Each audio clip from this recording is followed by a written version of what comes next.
Hello everyone, welcome to the HardReset channel, and today I'm going to show you how to update the firmware on the GoPro Fluid Pro AI.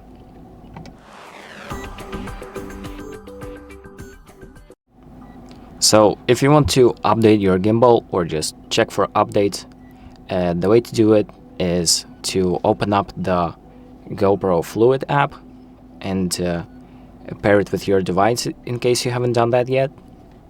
And then once we turn the gimbal on,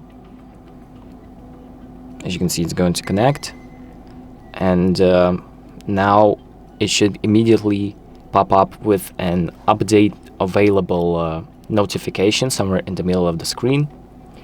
And once that notification pops up, you just click on it. It's not really popping up for me because I'm on the latest version. As you can see, app version 1.0.2 and firmware version well, I'm not going to read all that.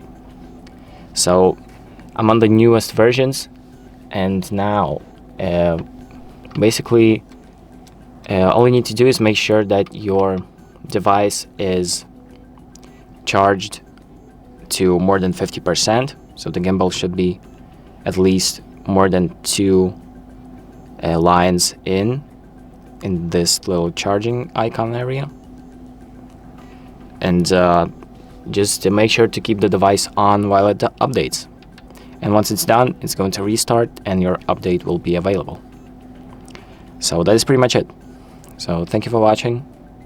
I hope this video helps you, and make sure to like and subscribe.